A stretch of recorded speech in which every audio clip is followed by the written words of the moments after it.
All right. Welcome, and tell us a little bit about the program and your grant request. Thanks. I'm Daryl Roberts with Roberts Family Development Center, and my beautiful wife Tina, who is not on camera, is also here with me. All right. I also brought 5 of our kids, recognizing that today was a holiday. They weren't with us. I really had planned on bringing them along with us, you know, kind of flanking. I know that gives people really understanding why we do what we do. Because sometimes it's just, you know, Roberts Family Development Center, it just seems a bit ostentatious, a lot of stuff just because it's just my name. But the name Roberts Family Development Center, it actually is, has a history behind it, that the center was started in recognition of Edmund St. Cyr and Roni Howard, who were my grandfather and my wife's grandmother. We started 11 years ago in North Sacramento, and today we serve a little over 350 kids on 5 different sites. Our proposal with you today is really for support for our main center, recognizing the significance of our main center programs and how it impacts the rest of the things that we do. Why we do what we do, it really has to do with the cute kids, and we always laugh about cute kids because we really know that when kids are around us, people often say, oh, they're so cute. And I think that a lot of it has to do with the fact that our kids come across as very bright, usually very articulate, and typically, you know, they look the part. And they look the part because when they're at the center, they have this understanding that they don't have to be adults. They can actually be kids that can benefit from the services that center provides. Our grant, the Aspire grant, focuses on 3 of our areas. Number 1, our after-school program. This year called Brilliant Minds, Bright Characters. Our after-school program serves about 100 kids from kindergarten to 8th grade. Primarily our kids come from local schools, so we bus kids in from 7 schools. We have 3 vans that pick up kids after school and provide a nutritious snack, a light supper. We now do help with homework, and we do extracurricular activities. The Inspire grant proposal would actually help us expand our STEM aspect of our program, our science, technology, engineering, and math program. We have recognized that our kids do quite well in the school. And for many of our kids, being on the honor roll is not unusual anymore, but really it's about us pushing them beyond their normal limits that they receive at school and exposing them to other things, including science and technology. And for us, that's what it's really all about, exposing our kids. And through our after-school program, we do that both locally as well as regionally. Our kids, nowadays, it's not unusual for them to either go to UC Berkeley, go to Stanford, go to UC Davis, also go to Sac State. But typically, we're going to see what else is out there, what else is available.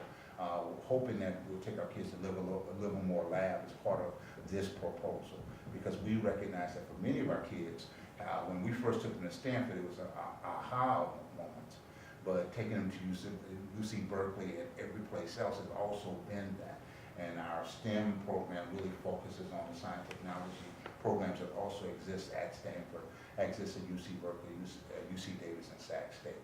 We try to let our kids see themselves at those places. So we make it our business to also use students to tour us around the campus as often as we can, because we think it's important that they see role models who look like them. We hire college students in our after-school program specifically who are math majors, and sometimes we even have medical students, pre-medical students who are with us at this point, because we want them to recognize, our kids to recognize that they can be exactly who they want to be, whatever they want to be in life. It really is our mission. The soft skills aspect, second part of our proposal to you is our student internship program. I had another picture that would have shown some other kids, and those kids right now are teenagers in our program, because once you become a 9th grade, it's kind of difficult for kids to see themselves just being an after-school program. We decided that we wanted to also give them an opportunity to serve. So we have 9th, 10th, and 11th graders serving as interns with our kids. The student interns give back to the program by helping the kids with homework, but also it gives them an opportunity to get to see themselves in leadership roles. So our student interns are themselves leaders on their campuses, but in this case, they're leaders at the center. So they serve in a mentoring role, a tutoring role. sometimes they are the adult eyes for a program. So our choir has one of our teens who actually participates both in the choir, but she serves both as an assistant to the choir director, but also she serves as a member of the choir. So we give kids an opportunity to participate in programs that they like. For her, she loves to sing. You know, we started a choir about a year and a half ago. We're real proud of that group. But part of what we're proud about is when kids are growing up. So many of the teens in the choir right now will probably be student interns for the foreseeable future.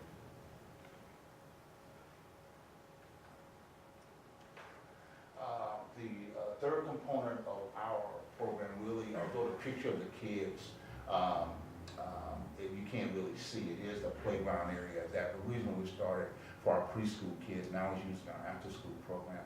We see our playground as an extension of our teen center. 2 years ago, we started a teen center, and the backyard has become the little kids area, but we want to try to find a place in the backyard that could also be seen as a place for the teens to hang out. So in addition to renovating it, we also see it as being a learning environment and a relaxation environment. Our teens use our teen center right now, and our teen center is our old preschool. So if you guys remember coming to the old preschool, then now that's our teen area. You know, there are couches in there, tables that are very nice tables, and teens are required to keep them to look very nice, because the expectation of our teen center is that they will do well academically, they will also do well socially. So we don't have a problem bringing our nicest stuff and our nicest donation to our teens, because our thinking is that they have to learn how to be in an environment where nice things are. We want them to aspire to be in places where nice things are. And that's not always easy in the community that we serve. You know, many neighbors we serve, our teenagers are very opposite of what typical teenagers are doing. Our teenagers are in an environment where being on the student council is not unusual. Our kids are in an environment where making A's and B's, being on the honor roll is not unusual, and to be academically proficient and advanced is not uncommon for our kids. And it's because that teen pressure that's part of our teen center, teen center continues to push that effort. And the backyard, we hope to turn it into something that allows our teens that type of environment, landscaping, replacing the playground box, not replacing the playground box per se, but replacing the perimeter box so that then it meshes in with the backyard. Because right now, it's kind of difficult to do much because after 20 or 30 steps, bam, you hit the playground box itself. So we wanted to figure out a way to do it. Also, expanding replacing the existing mulch to add a different playground material on the bottom. We did talk about a tree removal, and I know for some of our friends in the tree industry, that's not exactly a thing they like to hear. The challenge for us in our backyard, because of the makeup of our structure, our backyard sits with a tree in the very middle. That tree and its branches have gone out now and they're beginning to breaking up the sidewalk, beginning to tear up the playground structure itself. So that will require us to do that and replacing that with a more permanent structure that would be sort of a canopy in the back area. If you look to the right, the tree at the very top, that's the tree that we replaced. What has happened is that you can see to the right, one of the limbs have gone past the cement barriers. When we originally did the improvements in the back, the hope was that that wouldn't happen. Well, unfortunately, what we forgot and what we didn't think about, and this is where science comes in, is that the roots began going to exactly the places where the sprinklers are. So of course they went right there and began tearing up that part of the park, part of the playground area. So what we'll do is take down the tree, put a canopy on top, and the areas that are vacant right now, re-landscape those areas and probably put something there, benches and chairs that will allow our kids to hang out there in a different way. Our sprinkler system, quite honestly, is a cat chaser more than a sprinkler for any purpose. We began having problems with cats back in the day, and we found that scare away the cats, so we don't have problems with the backyard. So that'll be one of the things we'll have to come up with as we make some changes. How do we keep the cat from on the other side of the fence coming to our side of the fence and start taking advantage of our mulch. Mm-hmm. Our recreation area, our backyard will be transformed to something that can be used by our teenagers, by our kids, but also something that we can use as a center, and when things are happening, use the backyard a little bit better than we do now. A few more reasons. What we like to do is always, again, point to the cute kids, but it really is about the children and the families we serve. We've been in North Sacramento 11 years. 6 years ago, we began expanding out to branch out, and that's one of the reasons we call our news, the Branch Out News. It's because we began going out, and today we're on 5 sites, 2 sites in Marina Vista Housing Complex, Alder Grove Housing Complex, Twin Rivers Housing Complex, Martin Luther King Junior High School, as well as the kindergarten program at Maury Avenue Elementary School.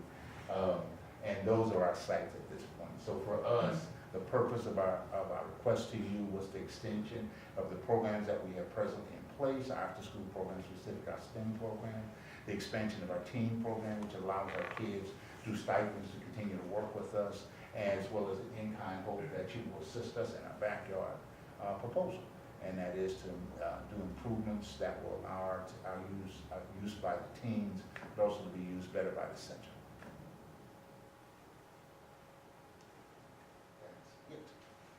That's it. We'll open it up for questions.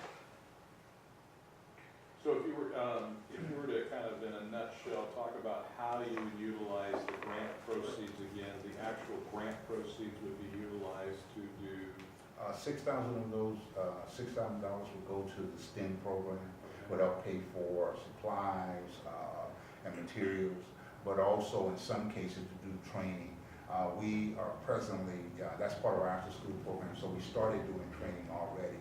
So we hope to enhance our training of our after-school staff.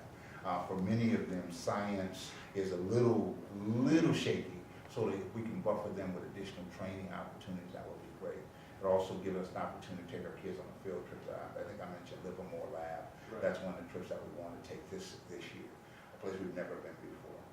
And then you would utilize in-kind contributions to go towards the reconstruction of the We'll go outdoor. to the reconstruction outdoors. Outdoor play Mhm. yard and But teen.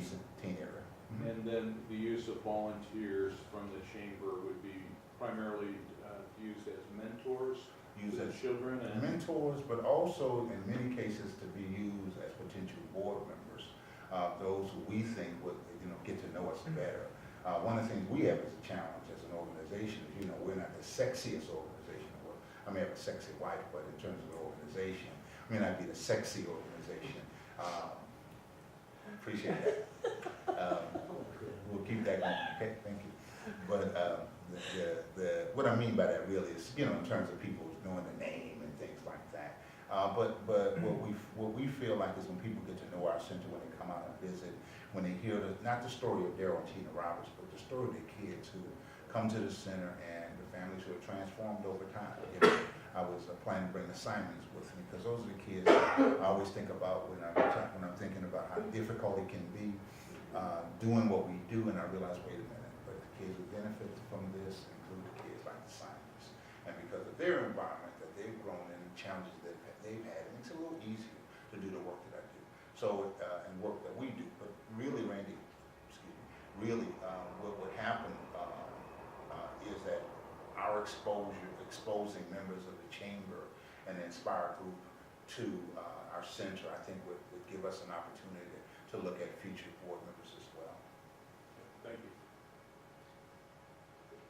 Daryl, with regards to the playground area, you talk like you kind of know what you want out there, or would you be open to, if there was a landscape architect or somebody like that within the chamber that was willing to lend in-kind services to maybe do some different type of design or incorporate your needs, but come up with something other than what you had in mind? Yep. And the reason that I'm open is because, we started the center, and there's very little of what we started 11 years ago that's actually in place. So when we talk about willing to be flexible, that's what we do. We recognize that if someone comes along and they're willing to work with us, especially within the framework of what we're trying to do, yeah, it makes sense. And does any of this include, I know I'm familiar with your playground area, does it also include the area, I guess, that would be on the west side of the computer center? That's, you have a small little You mean open the space there? The garden, area, No, it doesn't include the garden because we have a full-fledged garden now. Okay. Yeah. That's great to hear. Yeah, since, I mean, some of that has to do with when we went back in the years, when we started tilling that soil. Mhm. And came over 2 or 3 variations. Today, we have a full-fledged Okay, garden good. back. You know, it has basil that goes out to various restaurants in town. Yeah, we're happy about that. And that was actually part of what I was getting at, Yeah. because I think the idea of a garden in your center would be wonderful teaching opportunity. And that's how we see it. So when we talk about volunteers, we look at that as opportunity for volunteers to come in and work with our kids as well.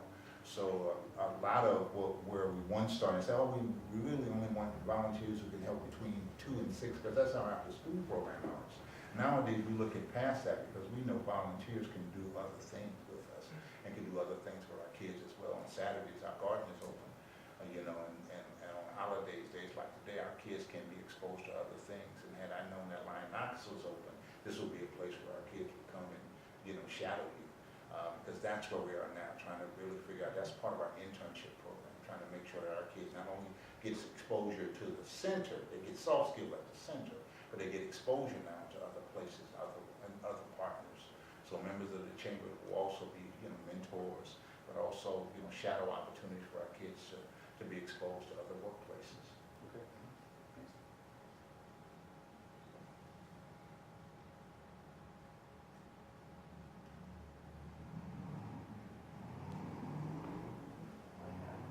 Okay, anything else? Yeah, Okay. I really did have one more in there. Everybody else can answer this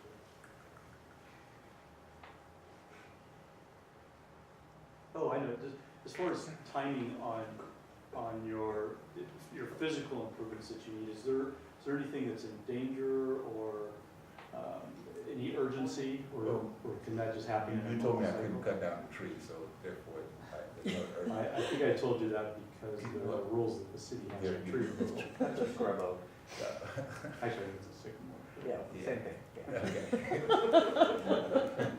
Coming from an architect and not a landscape architect. It's okay, but Yeah, he didn't there see you the go. light, Engineer. he never saw the lamp post that was there, so we don't. Well, I was gonna actually ask, because there appears to be no lighting in the background. You know, we would really love to have lighting in the backyard. That's another job. But seriously, so is there from a, No, there's nothing, There's, no uprooting of a building? No, uprooting, you know, for me, and we've talked, I'm concerned a bit about the trees overgrowth, especially the rooting, Mhm. and it's begun to crack places where we didn't want it to crack. But it hasn't cracked anything, our main entryway and exit places. So it's just, you know, around the tree bases, so. Okay. So all the walkways are currently in place? The walkways are fine. Okay. Yeah, right, but again, my concern is down the line, because that area is also where the roots are starting. Right. Yeah. Okay,